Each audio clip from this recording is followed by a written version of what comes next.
Hello, today's video is going to introduce the concept of minerals.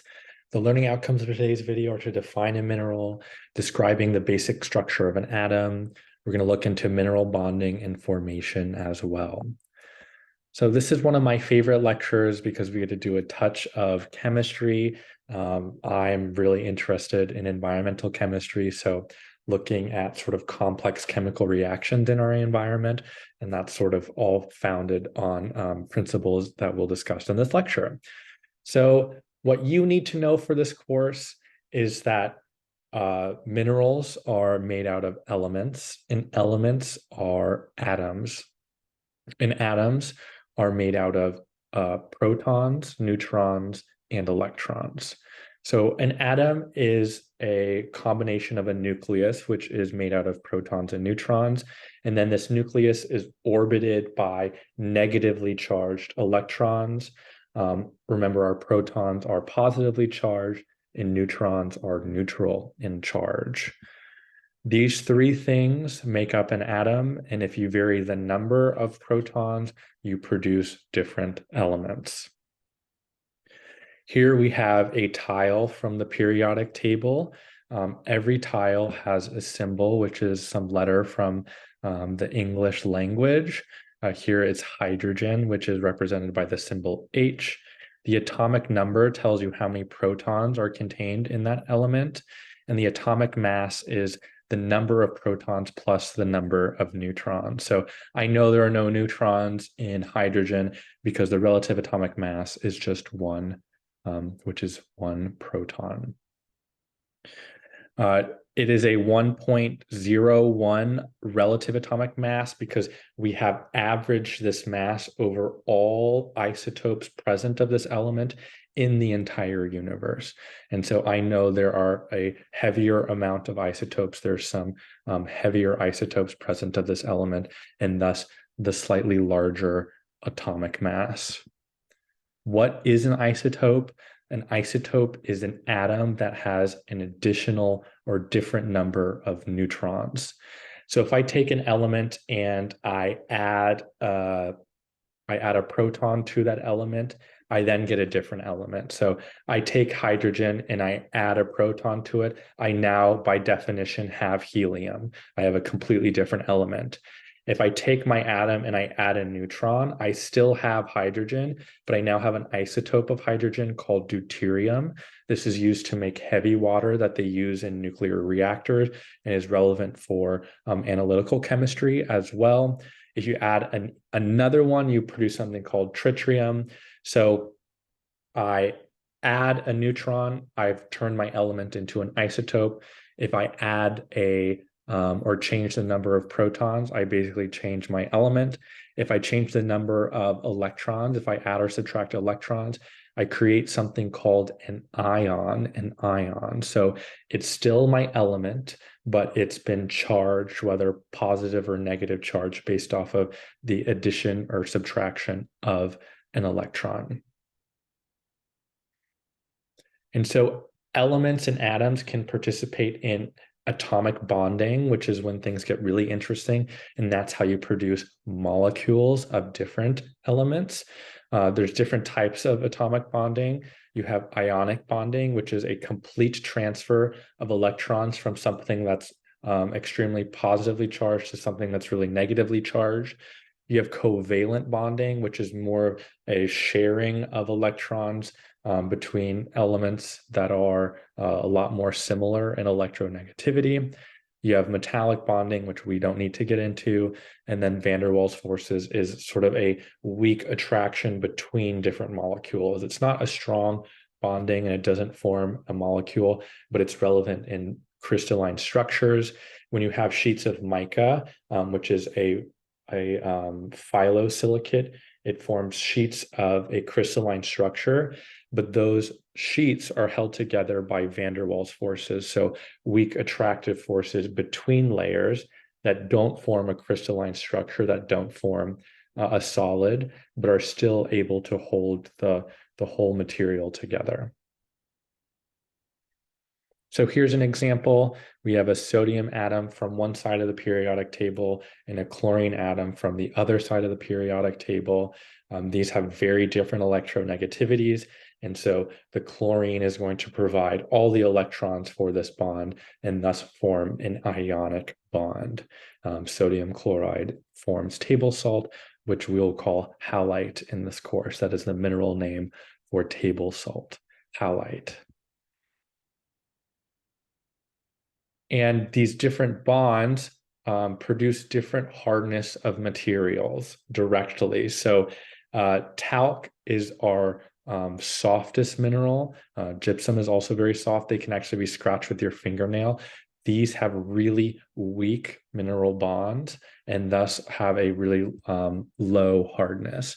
This is the Mohs hardness scale, which we use to describe the hardness of different minerals. Diamonds are very hard, and so those get a number of 10. Glass has a hardness of 5.5, and you can sort of form the table of everything in between. And so this mineral bonding directly leads to the physical properties of that mineral and its hardness. And so what are minerals? Minerals are any inorganic, naturally occurring solid. They have to be solid. They must meet every single one of these qualities. So they have to be inorganic. They can't come from biological processes. So the calcite in the shell of a snail is not a mineral, even though calcite itself is a mineral and is precipitated in inorganic processes. That calcite in the shell of a living organism is not a mineral.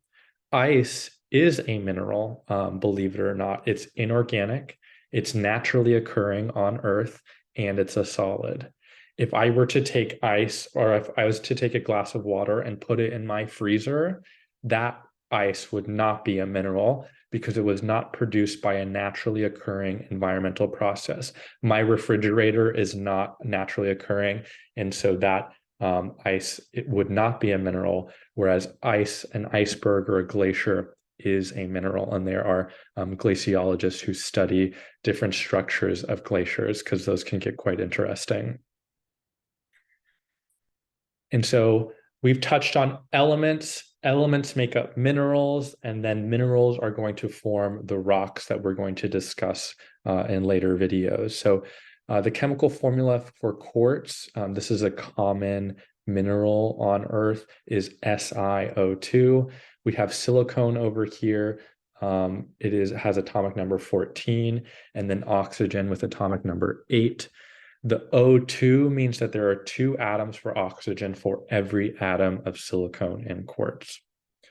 And so these elements have bonded together to make the mineral quartz. And then minerals can crystallize together and form rocks. So minerals are the building blocks of rocks.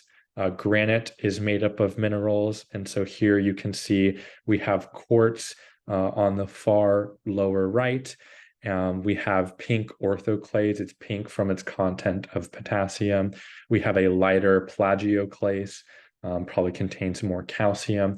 And so each one of these different colors is a different crystalline mineral, which we call a phenocryst. So minerals can form from a variety of different ways, but mainly they form from the crystallization of magma or from water.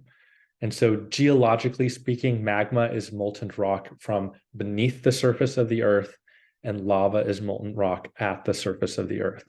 Volcanoes eject lava, whereas granite is crystallized from magma deep below the Earth. So it's not lava until it gets to the surface. And so when things crystallize from magma, they start out as a hot liquid and are able to cool very slowly. This allows really large crystals to form because it takes time to form these elaborate crystalline structures. And because they've been cooled with adequate time, we can actually see these crystals with our naked eye. Whereas with lava, you have liquid that's been ejected and cooled in the atmosphere rapidly, often leaving these vesicular holes, some pores to it, because of the rapid release of water and different hydrated molecules that were inside that lava to begin with. These crystals don't have time to form elaborate crystal structures, and so it produces this matte finish. These minerals, the granite on the last slide and the rhyolite on this slide, have the same mineral composition, but these minerals didn't have time to form crystals, and so it looks a little gray. And then finally, minerals can precipitate from water. And so that can happen as water evaporates, like in oceans, like the salt lakes, and things like that, um, or from precipitation around geothermal vents as hot water cools. There is a lot of volcanic activity at the bottom of the ocean.